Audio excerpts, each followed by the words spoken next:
Muito boa noite a todos. É sempre com muita alegria, com muita satisfação que nós estamos aqui para mais uma noite de estudo, para que a gente possa ouvir o Evangelho de Nosso Senhor Jesus Cristo. E, para começar a nossa reunião da noite, para quem porventura não conheça a nossa casa ou como funcionam as nossas reuniões, nós começamos lendo a mensagem de um livro edificante, de uma mensagem que vai nos acalmando o coração, para que a gente fique mais calmo, para que a gente se prepare para ouvir as mensagens do Evangelho. Depois a gente faz a prece de abertura, a explanação do Evangelho e a prece de encerramento. Após a prece de encerramento, nós fazemos o momento do passe para aqueles que quiserem. E para começar hoje, eu vou ler do livro Fonte Viva, a mensagem 168, que se chama Entre o Berço e o Túmulo. Não atentando nós nas coisas que se veem, mas nas coisas que não veem, porque as coisas que se veem são temporais, e as que não se veem são eternas. Paulo, 2 Coríntios 4:18. A flor que vemos passa breve, mas o perfume que nos escapa enriquece a economia do mundo. O monumento que nos deslumbra sofrerá insultos do tempo, contudo, o ideal invisível que o inspirou brilha eterno na alma do artista. A Acrópole de Atenas, admirada por milhões de olhos, vai desaparecendo pouco a pouco. Entretanto, a cultura grega que a produziu é imortal na glória terrestre. A cruz que o povo impôs ao Cristo era um instrumento de tortura visto por todos, mas o Espírito do Senhor que ninguém vê é um sol crescendo cada vez mais na passagem dos séculos. Não te apegues demasiado à carne transitória. Amanhã, a infância e a mocidade do corpo serão madureza e velhice da forma. A terra que hoje retens será no futuro inevitavelmente dividida. Adornos de que te orgulhas presentemente serão pó e cinza. O dinheiro que agora te serve passará depois a mãos diferentes das tuas. Usa aquilo que vês para entesourar o que ainda não podes ver. Entre o berço e o túmulo, o homem detém o usufruto da terra, com o fim de aperfeiçoar-se. Não te agarres, pois, à enganosa casca dos seres e das coisas, aprendendo e lutando, trabalhando e servindo com humildade e paciência na construção do próprio bem. Acumularás então na tua alma as riquezas da vida eterna. E aí, agora diante dessa mensagem, convido a todos a acalmarmos o nosso coração, a elevarmos a nossa mente ao alto, lembrando da figura do nosso mestre amigo Jesus, para que possamos, munidos da energia desse ambiente sagrado, aproveitarmos, Senhor, da melhor maneira possível todas as lições que aqui serão ditas hoje. Que nós possamos ser envolvidos, amparados, instruídos. Pedimos, Pai, a Tua proteção, a bênção em especial pela nossa irmã Mara, que falará em Teu nome hoje, Senhor. Que assim ela possa ser envolvida e inspirada também, Senhor, para que a mensagem cale fundo em nossos corações. Muito obrigado, Pai, que assim seja. E hoje, com a nossa irmã Mara, ela vai falar do capítulo 14, Honrai vosso pai e vossa mãe, no item 9, Ingratidão dos filhos e laços de família. Seja bem-vinda, irmã.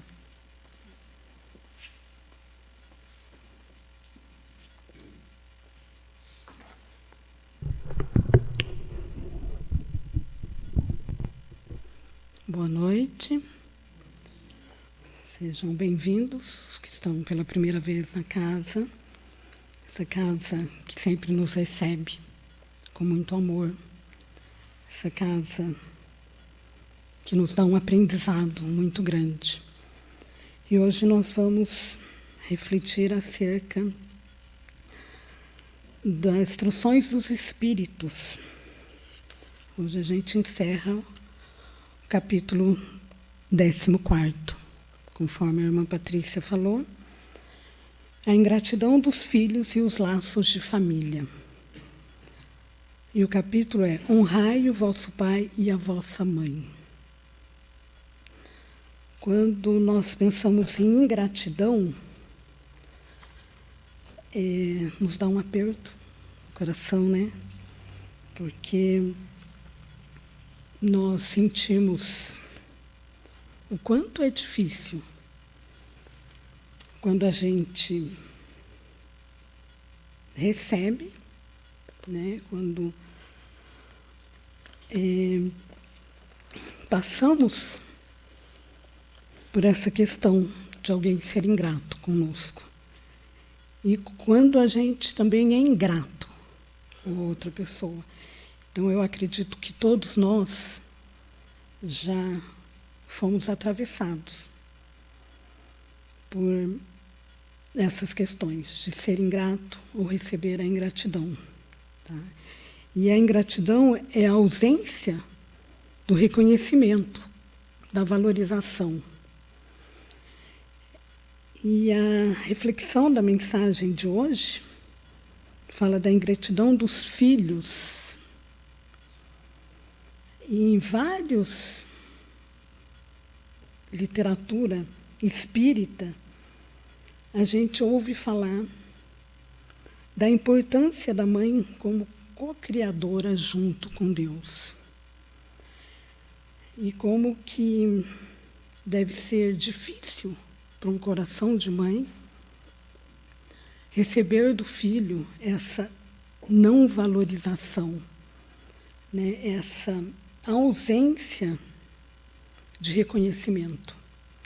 A psicologia sistêmica nos fala assim, que os pais, eles merecem o nosso reconhecimento só pelo fato de nos dar a vida. E nós, enquanto sabedores da doutrina, pegamos essa fala e ampliamos ela. Né? Quanto é importante nós estarmos aqui, nesse planeta. E quem é o veículo? Quem nos dá essa oportunidade? São os nossos pais. Mas Santo Agostinho, que escreve a mensagem, em vários momentos, ele nos fala da importância desse não julgamento para os filhos ingratos. E ele começa a mensagem assim: a ingratidão é um dos frutos mais imediatos do egoísmo. Revolta sempre os corações honestos, mas a dos filhos, com relação aos pais, tem um caráter ainda mais odioso. E é sobre esse ponto de vista, especialmente, que vamos encará-la para analisar as causas e os efeitos. Aqui, como por toda parte, o Espiritismo veio lançar luz sobre um dos problemas do coração humano. Então, essa doutrina tão maravilhosa, sempre nos fazendo compreender algo. E quando ele nos fala desse imediato egoísmo, nos faz refletir de onde, né, vem esse egoísmo de um filho ou de uma filha para os pais, na não valorização. Porque, às vezes, já na primeira infância, a gente já sente esse manifesto da criança, né? Em tudo que a mãe ou o pai faz ou reporta, o deixa nervoso, né? O deixa sentindo vazio, acha pouco. E isso vem da onde? De outras existências, com certeza. Lançando mão da nossa querida Joana de Ângeles, sobre a psicografia do nosso saudoso Divaldo Franco, no livro Psicologia da Gratidão, ela dedica um capítulo para falar da gratidão na família. Eu vou pular alguns parágrafos, vou fazer a leitura de uns parágrafos mais para o meio, que ela fala dessa questão da ingratidão. Tá? Ela fala assim: a ingratidão é doença da alma que necessita urgente tratamento nas suas nascentes. Então, é uma doença da alma. O que nós fazemos com os doentes? Seja doente do corpo, doente psíquico, doente da alma. Nós acolhemos. Não seria isso?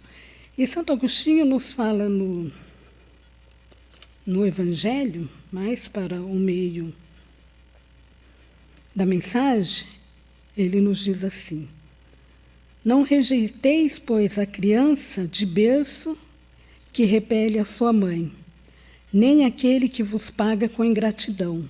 Não é o caso que o fez, não é o acaso que o fez assim e que vô-lo deu. Uma intuição imperfeita do passado se revela, e daí julgais se um ou outro já muito odiou ou foi muito ofendido, que um ou outro veio para perdoar ou para expiar. Mães, abraçai, pois, os filhos que vos causa desgosto e vos dizei: um de nós dois foi culpado. Merecei a alegria divina que Deus atribui à maternidade, ensinando a esta criança que ela está sobre a terra para se aperfeiçoar, amar e bendizer. Daí a Joana de Ângeles nos fala da ingratidão como uma doença da alma. Então, viu que há um link entre essas duas mensagens, a importância desse acolhimento e não o julgamento. Né? Conforme a mensagem que a Patrícia nos leu, nós não sabemos o que veio antes. Nós sabemos do que é visível aos nossos olhos. Né? Nós sabemos o que acontece do berço ao túmulo. E anterior a isso. E a Joana de Ângeles continua assim: o ingrato é alguém que perdeu o endereço da felicidade e, atordido, deambula, vagueia, né, por caminhos equivocados. Olha, o quanto é difícil para a gente entender isso, né? Que o ingrato, ele é infeliz. Porque uma pessoa grata, ela consegue ver as boas lições, os aprendizados que nós tiramos de qualquer circunstância da vida. O ingrato, não. Então, é uma pessoa adoecida, realmente, é uma pessoa infeliz. E ele, como a Joana nos fala, ele anda, vagueia por caminhos equivocados. Se nós não temos a noção, o entendimento, a compreensão que esse Pai de amor, esse Pai de justiça, nos dá a oportunidade de estarmos aqui para a reparação, nós não conseguimos entender por que existe ingratidão no coração dos filhos. Mas se nós, que somos filhos gratos, nós que entendemos que os nossos pais também estão nessa caminhada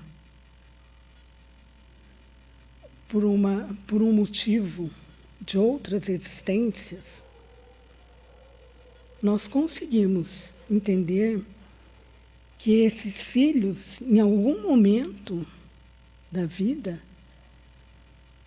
esses três, ou um, né, o filho, a mãe, o filho ou o pai, ou os três, né, o filho com os pais, eles se perderam desse endereço de acolhimento, de estar juntos. Enquanto família, pode ser.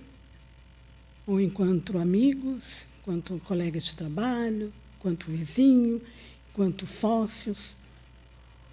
E o maravilhoso da vida são esses laços que a família corporal vai fazendo no decorrer das existências, para que juntos a gente pode ir cortando essas arestas. E Emmanuel nos fala no livro Ação e Reação que nós, enquanto temos a oportunidade de desatar, que a gente não corte. Então, quando a gente consegue desatar os nós, que a gente não vá pelo caminho mais fácil, que é cortar, né? E Jesus, através do evangelista Mateus, nos diz mais ou menos assim: reconciliais com os vossos inimigos enquanto estão a caminho. A analogia é a mesma, né? Se nós temos a oportunidade de estar em um confronto, de nos sentirmos ofendidos, de nos sentirmos ludibriados, e nós resolvermos isso, enquanto nós estamos caminhando com essa pessoa, seja ela quem for, nós não deixamos para a próxima, para estarmos juntos. Porque quando a gente chega no plano espiritual e nós percebemos que nós podíamos ter perdoado, que nós podíamos ter deixado passar algumas coisas que faz parte das pendências materiais, mas que a gente atravancou ali, né? Que a gente insistiu, ficou batendo naquela tecla e não foi, né? E ficamos ali amarrado àquela pessoa que às vezes nem era do nosso círculo familiar. Mas lá no plano espiritual, nós queremos resolver isso, porque nós sabemos da importância disso na nossa evolução espiritual. E nós nos comprometemos, muitas das vezes, para retornar com aquela pessoa, enquanto mãe, enquanto pai, enquanto filho. Até para a gente não perder ele de vista, né? Para a gente não chegar aqui e, opa, a gente ia se encontrar no escritório, na empresa, mas eu resolvi seguir outra profissão. Me perdi daquela pessoa. Então, quando a gente se compromete em estar ali, no círculo familiar, e que a gente, muitas das vezes, nós pensamos assim, né? Nossa, por que será que essa pessoa está aqui? Né? Por que não existe um laço de família, né? Existe um nó ali, né? Um nó muito difícil de desatar. A gente fala assim, destoa, né? Determinada pessoa destoa dessa família. Mas são essas pessoas a quem a gente precisa acolher. São essas pessoas em que, com certeza, como Santo Agostinho nos diz, em algum momento a gente se odiou. Nós viemos para amar.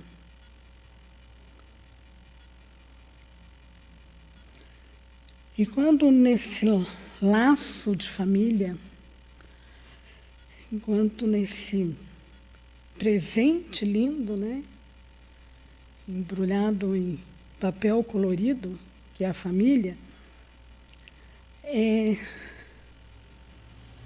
tem uma distância maior, né, que às vezes é um cunhado, um sobrinho, a gente ainda consegue respirar, falar assim, oh, Senhor, dai-me sabedoria, né?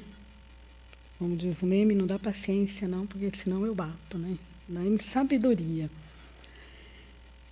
Mas quando essa pessoa é muito próxima, né? É um filho, é uma filha, é a mãe, é um pai. Jorge Larrat nos diz que os cônjuges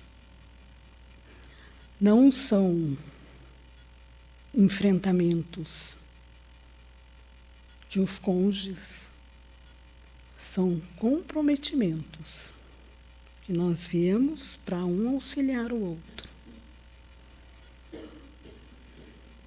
E quando o enfrentamento é feito com o irmão, com a irmã, com um tio, uma tia, parece que flui melhor. Principalmente quando a gente tem a compreensão da doutrina, né?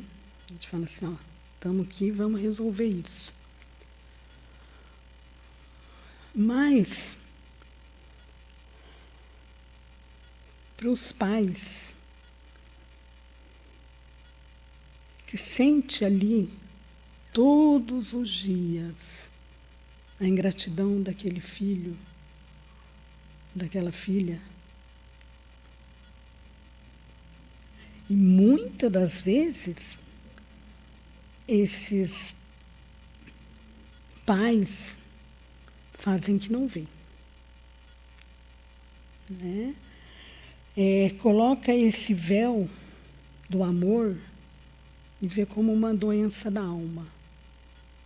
Fala, se o Senhor colocou sobre a minha tutela, porque eu tenho algo a fazer.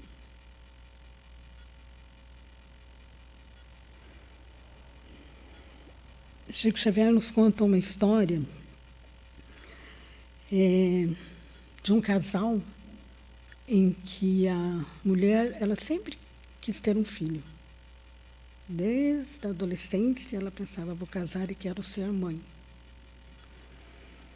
E daí eles casaram, demoraram muito para ter um filho. E quando ela ficou grávida, o médico disse que se ela conseguisse levar a gravidez até o final, seria seu único filho. E ela criou esse filho numa redoma. Sabe aqueles filhos criados na bolha?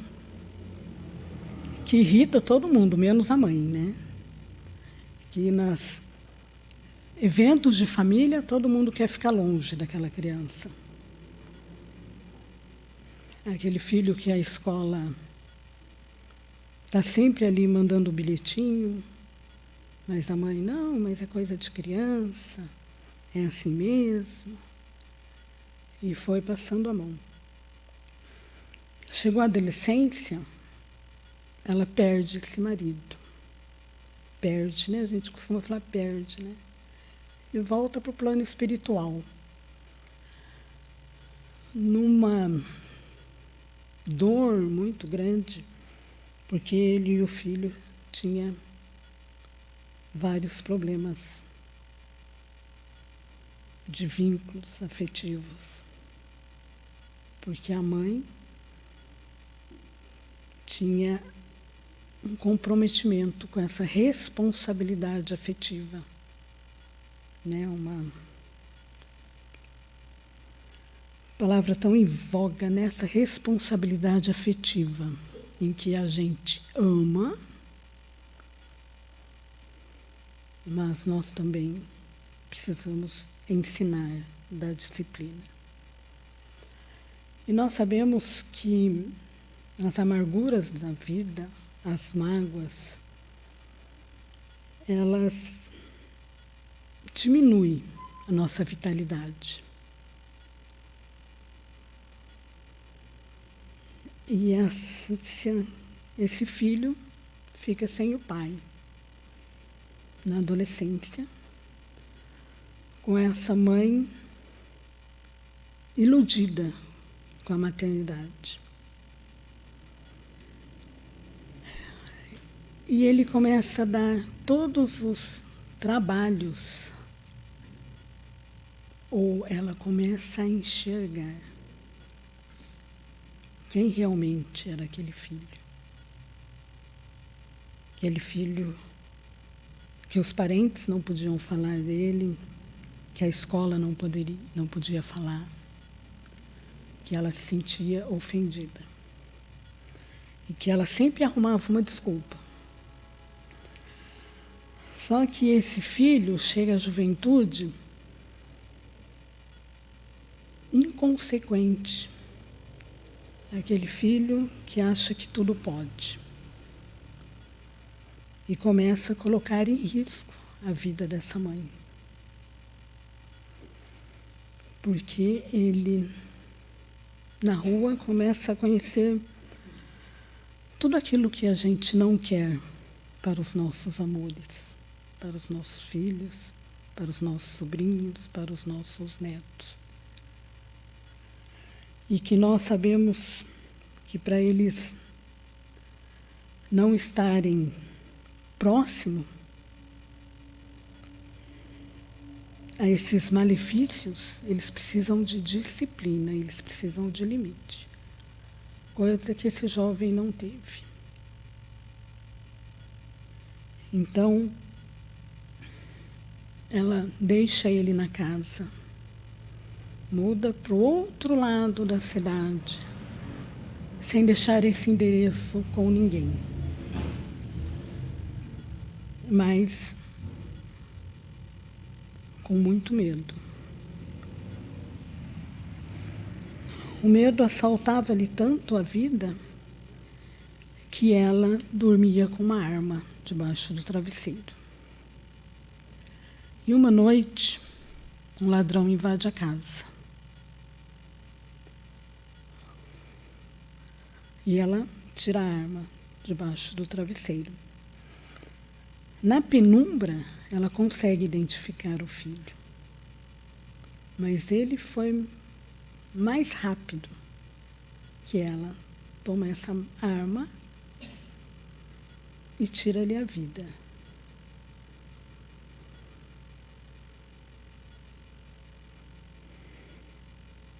E as últimas palavras dela foram: meu filho, eu te amo muito e vou continuar te amando.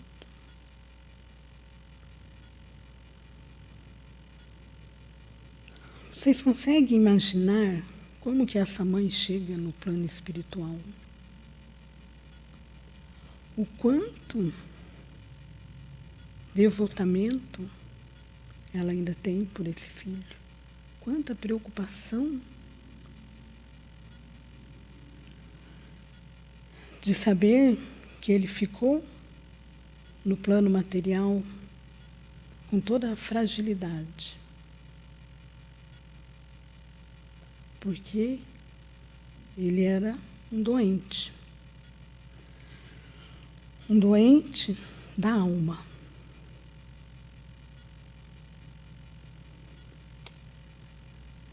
E eles retornam, né? Ele vai para o plano espiritual, passa por tudo aquilo que nós sabemos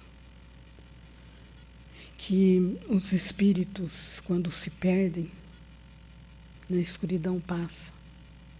Só para resumir a história, né? Ela consegue resgatar esse filho. E ela, mais uma vez, se compromete em voltar quanto mãe dele. Uma maturidade espiritual melhor.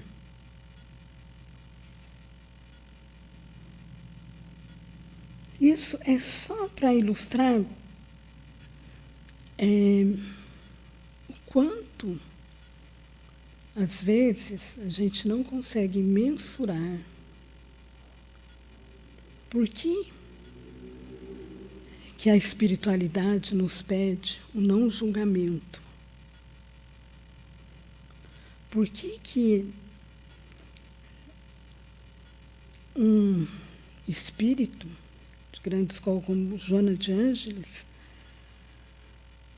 nos pede a necessidade de um tratamento para uma alma ingrata? Para essa alma que convive conosco no círculo familiar. Para essa alma que tem mãe e pai, mas que está adoentada. E que precisa, ela usa a palavra necessita, com urgência, de tratamento nas suas nascentes. E essa nascente é na tenridade, é lá na primeira infância, quando nós conseguimos perceber algumas fragilidades psíquicas dessa criança. Mas como essa mãe da história às vezes não consegue, ela tem que ver o que acontece. Por que o filho dela, em eventos familiares, às vezes é deixado de lado? Por que a escola reclama tanto?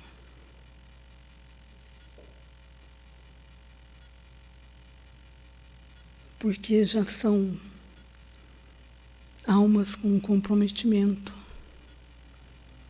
Já são almas que, se nós não dermos a devida atenção, se perdem. E quando Santo Agostinho nos fala dessa tarefa difícil que exige um saber do mundo, mas que tanto o sábio como o ignorante pode cumpri-la. E o Espiritismo veio facilitá-la, dando a conhecer a causa das imperfeições do coração humano.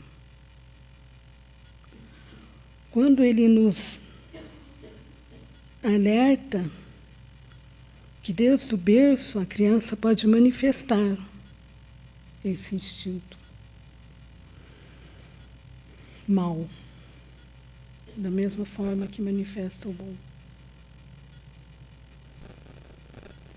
E que se há um cuidado com essa criança,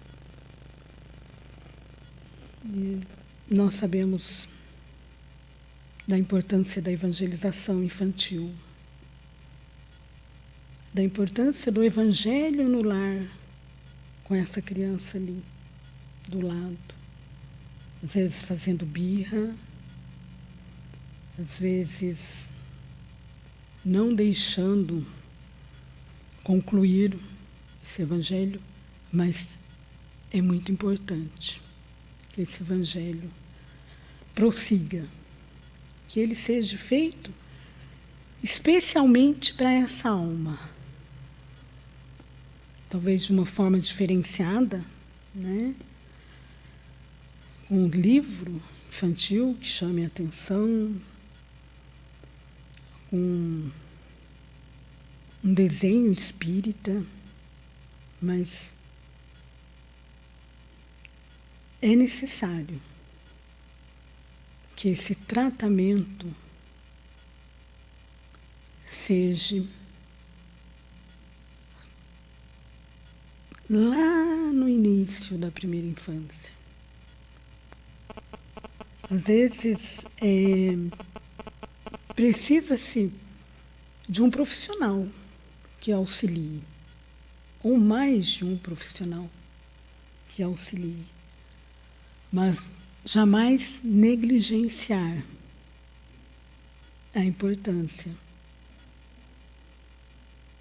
do tratamento fluídico, de mostrar para essa alma adoecida que essa mãe e esse pai não vai deixá-lo. Porque às vezes essa alma está lembrando do abandono. Às vezes essa alma está lembrando da bolha, da redoma em que ele foi colocado. E ele testa os pais ali até o fim, para ver se novamente vai se passar a mão na cabeça dele. Se mais uma vida, ele vai ser aquele que vai mandar e desmandar. Eu tive uma professora na faculdade que ela falava que eram os reizinhos com no máximo 30 quilos, né? Que na casa era ele que dava a palavra. E quando nós pedimos a espiritualidade maior esteja conosco, que nos mostre o caminho, ela vai estar. O que a gente não pode, como Santo Agostinho nos pede aqui na mensagem, é que nós desistamos.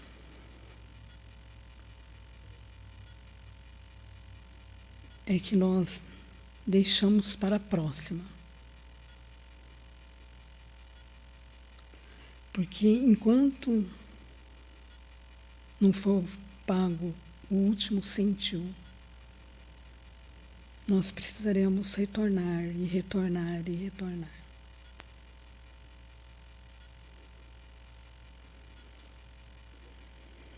Eu gostaria de ler uma mensagem para vocês que fala dessa importância do lar, da família, tá? Da Lucy Dias Ramos, Lar, Alicerce de Amor, é o livro, tá? É um livro em que ela dedica também, como a psicologia da gratidão, vários capítulos para uma orientação familiar. Então, a doutrina está sempre aí, nos auxiliando, através dos benfeitores espirituais, né? E o nome do capítulo é Laços de Família. Também não vou ler tudo, mas uma parte muito importante, que não é, ela nos fala. O livro é com perguntas e respostas. Nesses laços de família, ela começa assim. Estaria o Instituto da Família em decadência?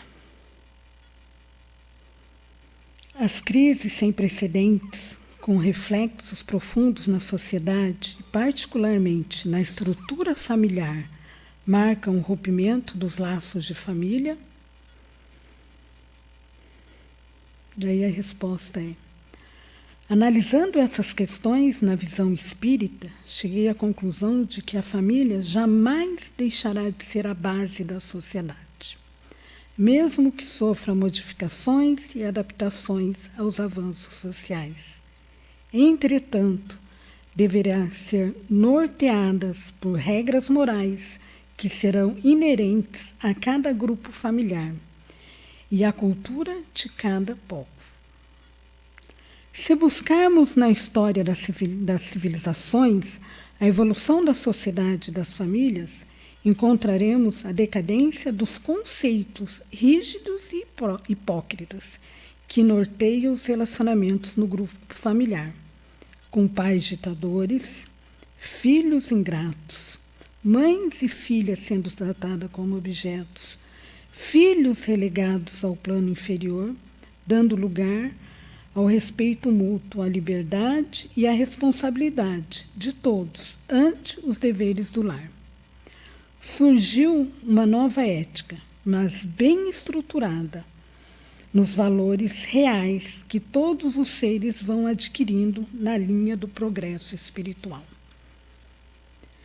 Ainda existe, infelizmente, culturas arraigadas em costumes inadequados aos tempos modernos, mas mesmo estas estão sofrendo os abalos em suas bases, pela informatização e pelos meios de comunicação cada vez mais amplo.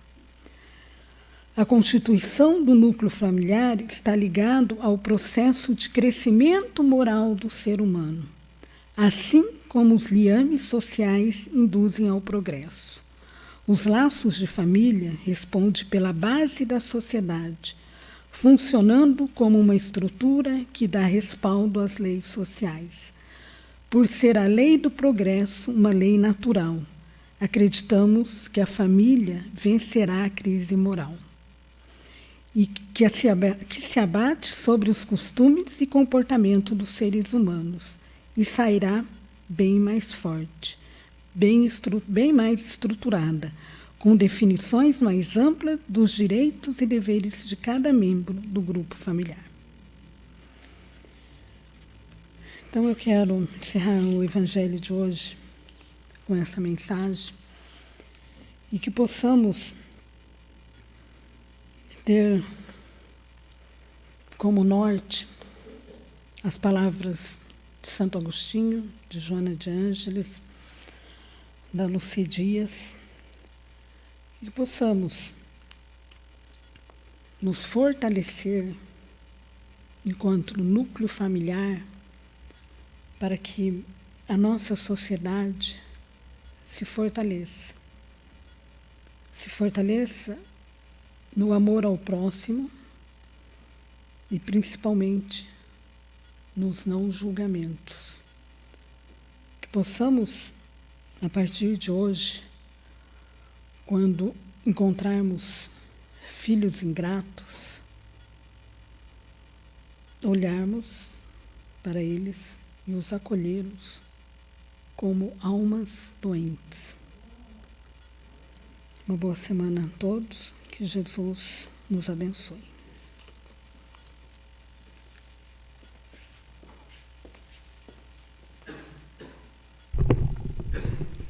Obrigado, Mara, por dividir conosco o fruto dos seus estudos com tantas reflexões. A nós, convido mais uma vez a todos a agradecermos.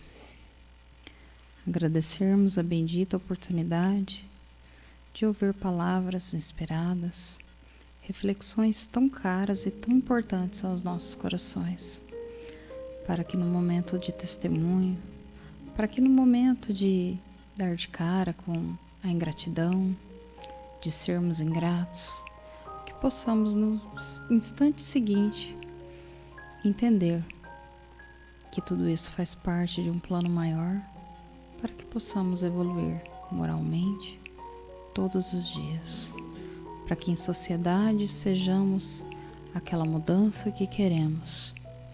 Que tudo comece dentro do alicerce do nosso lar, Senhor. Muito obrigado, Pai, por mais esta oportunidade.